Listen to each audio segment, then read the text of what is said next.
ఇప్పుడు artificial intelligence అనేది చాలా పాపులర్ వర్డ్.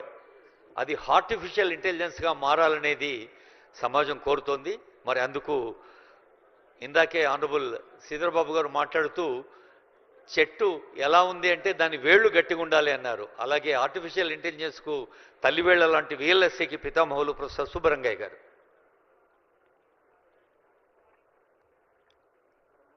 సభను అలంకరించిన పెద్దలకి, సభలో ఆసీనులైన ప్రేక్షకులందరికీ ఆత్మ నమస్కారం. గత 50 సంవత్సరాలుగా నేను ఉపాధ్యాయ వృత్తిలో ఉన్నాను. ముఖ్యంగా శ్రీపదరావు గారు ఎంతో ఉన్నతమైన రాజకీయ విలువలు కలిగిన రాజనీతిజ్ఞుడు. అటువంటి గొప్ప రాజనీతిజ్ఞుడి పుత్రుడిగా శ్రీధర్ బాబు గారు ఈరోజు ఒక మినిస్టర్గా ఎన్నో కార్యక్రమాలు నిర్వహిస్తున్నారు.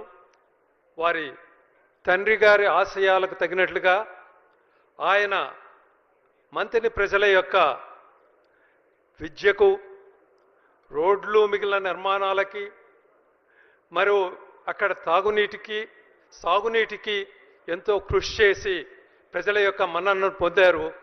ఈరోజు శ్రీధర్ బాబు గారు రాష్ట్ర ప్రజలందరికీ ఉపయోగపడే ఐటీ రంగానికి, AI రంగానికి, ఆర్టిఫిషియల్ ఇంటెలిజెన్స్ రంగానికి, సెమీకాన్ రంగానికి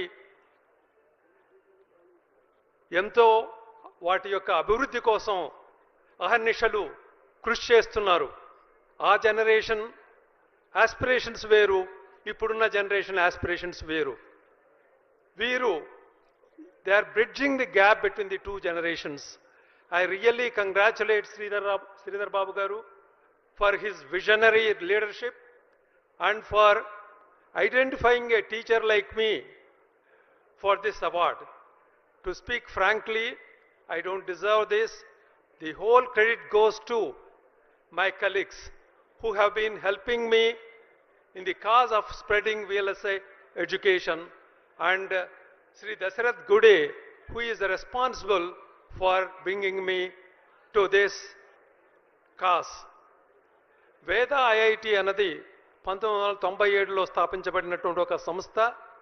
ముఖ్యంగా మీ అందరికీ తెలుసు, ఇంజనీరింగ్ విద్యార్థులు ఇంజనీరింగ్ కంప్లీట్ చేస్తున్నారు, కానీ ఉద్యోగ అవకాశాలు సరిగా రావటం లేదు. ముఖ్యంగా దానికి కారణం ఏమిటంటే వాళ్ళకు ప్రాక్టికల్ ఎడ్యుకేషన్ లేదు. ఇండస్ట్రీలో ఏం కావాలో అవి నేర్పించేవాళ్ళు లేరు. అందువలన ఈ వేద IIT అనే సంస్థను ఇండస్ట్రీతో అనుసంధానం చేస్తూ ఒక టీచింగ్ హాస్పిటల్ లాగా ఏర్పాటు చేసి కొన్ని వేల మంది విద్యార్థులకు భారతదేశం ఈనాడు ఏ సెమీకండక్టర్ రంగం యొక్క అభివృద్ధికి కృషి చేస్తుందో దాన్ని 25 సంవత్సరాల ముందే మన ఆంధ్రప్రదేశ్ ప్రభుత్వం గుర్తించి ఇటువంటి సంస్థను అభివృద్ధి చెందటానికి ఎంతో దోహదపడింది.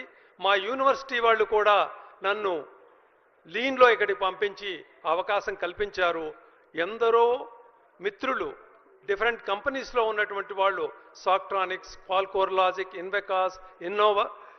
ఇన్వెకాస్, క్యాడెన్స్, AMD ఎన్నో సంస్థల్లో ఉన్నటువంటి వాళ్ళు వేదాలో పనిచేస్తూ విద్యార్థులకు ఈ ప్రాక్టికల్ నాలెడ్జ్ని అందిస్తున్నారు. వారందరికీ కృతజ్ఞతలు. ఇప్పుడు మీరు ఇచ్చినటువంటి ఈ గుర్తింపు వారందరికీ చెందుతుంది. ఈ అవకాశం ఇచ్చినటువంటి మీకు ధన్యవాదాలు. Thank you sir.